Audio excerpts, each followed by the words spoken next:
Okay, so the dust seems to have settled surrounding yesterday night's result. Of course, I'm talking about Zhilei Zhang knocking Joyce into next week with that beautiful southpaw right hook.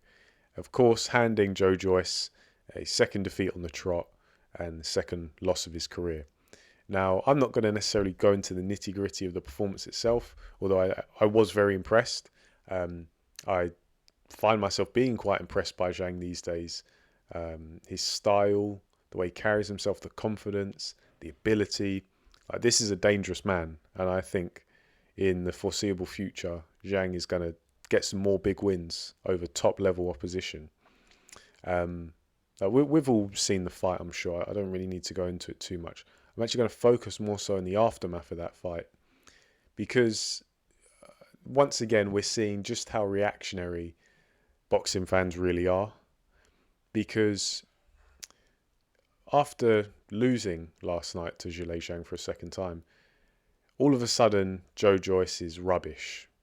You know, he's just a big, slow, stupid heavyweight. Was never really good anyway, and all he had going for him was his chin. But now that's been cracked. He's useless. He's got nothing left to offer.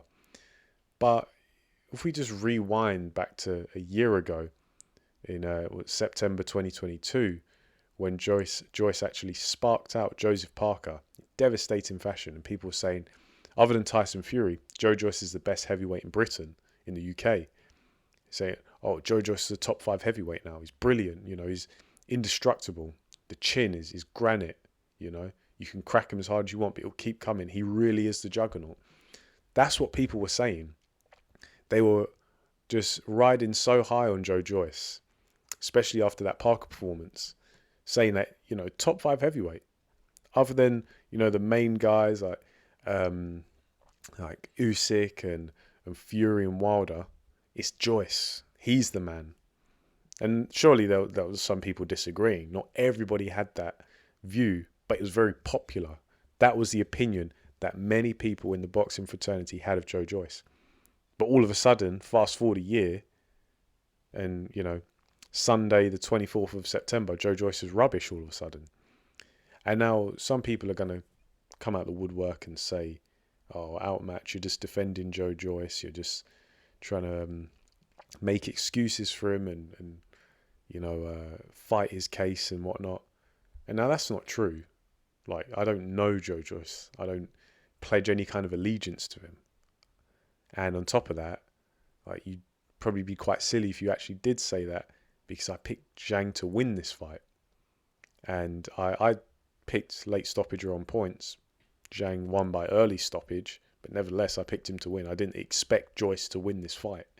So I'm not trying to make excuses or say, oh, this is the reason why he didn't win, or trying to, nurse him after he's taken a loss. No. What I'm trying to do now is bring some balance to the equation.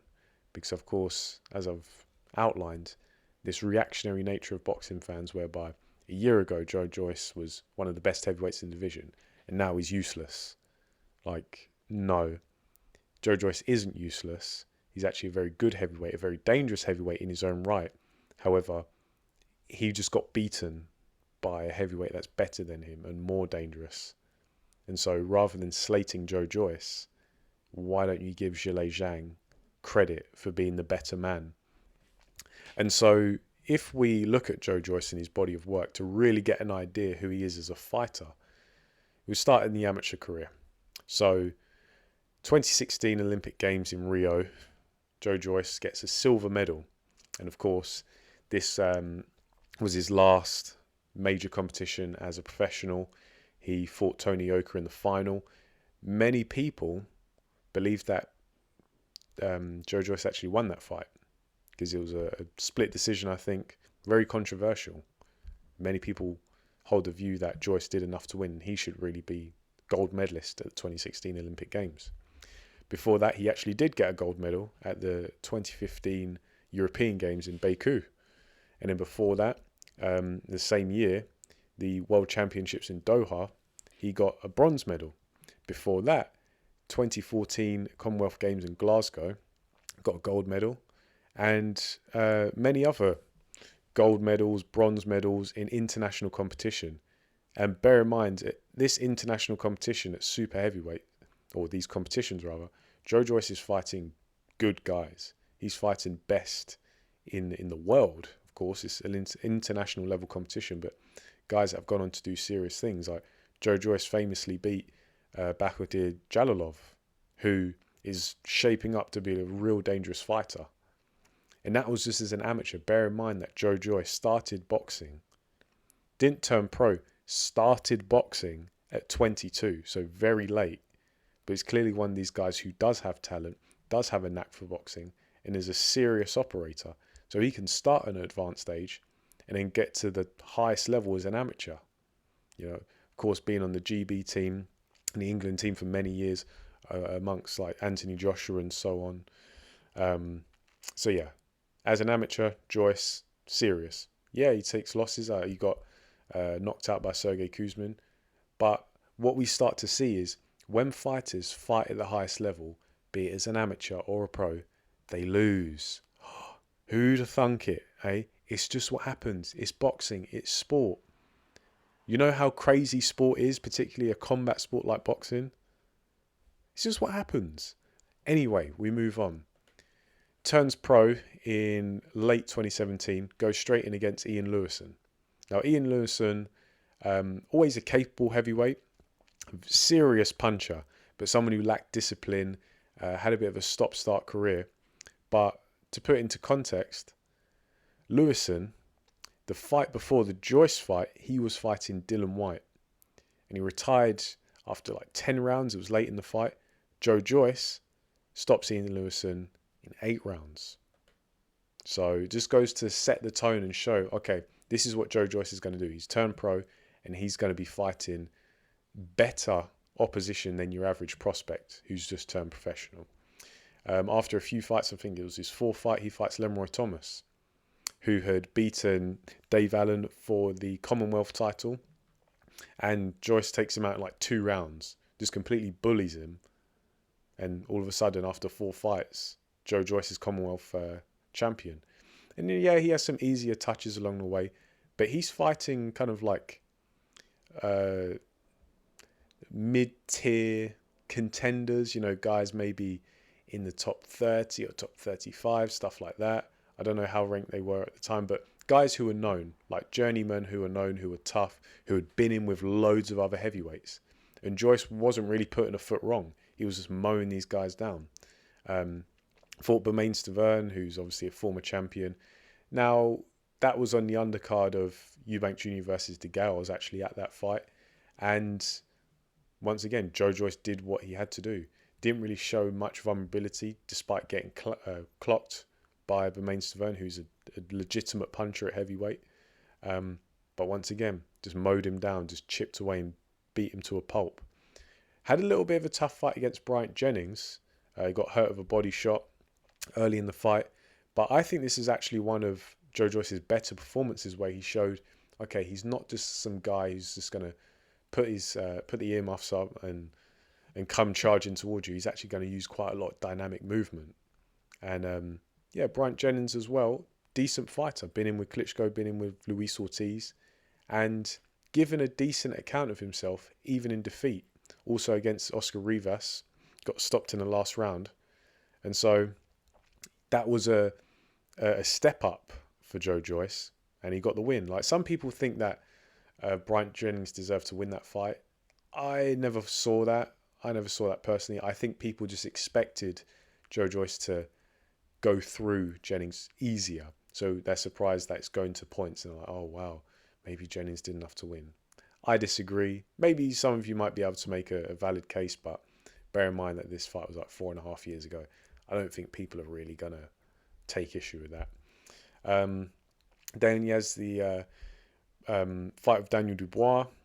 And a lot of people were picking Dubois to beat Joyce. Myself, I was picking Joyce, and I said Joyce would win by stoppage. And I take a lot of pride in picking this this prediction I made, because one of my best friends, he knows who he is, was convinced. He was convinced that Dubois was going to do the business. And every time we spoke about it, because this fight was rescheduled a few times, I think like 3 different occasions it was supposed to happen in 2020. I kept telling him, no, my mind hasn't changed. It's going to be Joyce. Joyce is going to win. He's going to win big. And what happens? He makes Dubois quit, hands him the first loss of his career. Then fights Carlos Takam and Christian Hammer. Yeah, well-known heavyweights, contenders. I'd say Carlos Takam is a bit higher rated than Christian Hammer, but nevertheless, both guys who we've seen before. And once again, Joe Joyce, not looking amazing, but doing what he did earlier in his career and just bludgeon guys, beat them to a pulp, and just carrying on that momentum.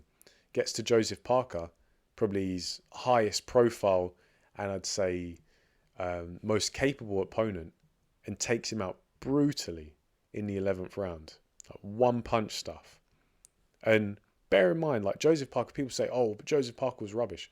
Well, firstly, Joseph Parker is a former champion, and he'd been against the likes of Andy Ruiz, Hughie Fury, although many people aren't going to rate him, Anthony Joshua, Dylan White, and so, of course, Derek Chisora as well. But you look at Andy Ruiz, that fight went the distance. Anthony Joshua fight went the distance. Dylan White fight went the distance. Aren't all these guys noted punchers? And in the case of Joshua and Dylan White, knockout artists? You know? I know the Joshua fight was, not the greatest, and maybe neither guy was able to land their Sunday punch on each other. But Dylan White, he landed his big left hook flush on Joseph Parker's jaw. Floored him heavily in the second knockdown, I believe it was. That was the proper knockdown. Joseph Parker got up and finished strong, dropping White in the 12th round.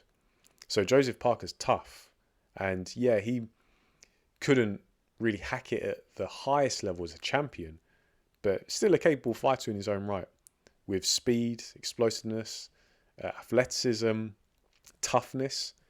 But that didn't get him the win against Joe Joyce, who took his best punches, came forward and hit him hard and regular till he took him out in the 12th round.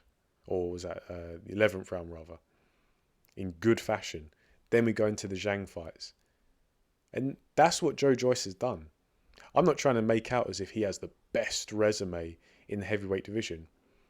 But you can't deny that Joe Joyce is a good, capable heavyweight, a high-level heavyweight, a dangerous heavyweight. Moral of the story is Zhilei Zhang is just better. So don't slate Joe Joyce. Don't detract from Joe Joyce and what he's done and try and make out that, oh, he was always rubbish and he's been exposed. No. He just took a risk against Zhilei Zhang, who's a good fighter, a very dangerous fighter, and quite unheralded up until fairly recently, and it backfired. But it's what's happened. It just happens. It's sport. Like, it's not hard to see, but obviously people are just so reactionary, so emotional when it comes to this stuff, so lost in the moment that they kind of miss the forest for the trees. But nevertheless, I hope this has put things into perspective. Don't slag off Joe Joyce. I mean, look, you can criticize his performance, go ahead, but don't make out like he's rubbish, because he's not. It says Zhang was better. And it's going to be interesting to see what both guys do next, particularly Zhang. I like Zhang. I like his style. I like his swagger. Like this man, as I said before in the pre-fight video, the confidence that he has is just, I mean, I think he's naturally quite a confident person anyway, but it's going to be galvanized now after that fight. So interesting to see who he goes in next against. And as I say, don't be surprised if Zhang takes out some big names in big fashion. Keep an eye on him, because he's going to be a handful for a lot of guys. But nevertheless, it's my take on this whole situation. Let me know what you guys think in the comment section below. Where do you stand on this? Do you think that, like me, Joe Joyce was just in against the better man and lost? Or do you think that Joe Joyce was a hype job all along? And obviously, state your case. But for now, thanks for watching, and I'll catch you in the next video.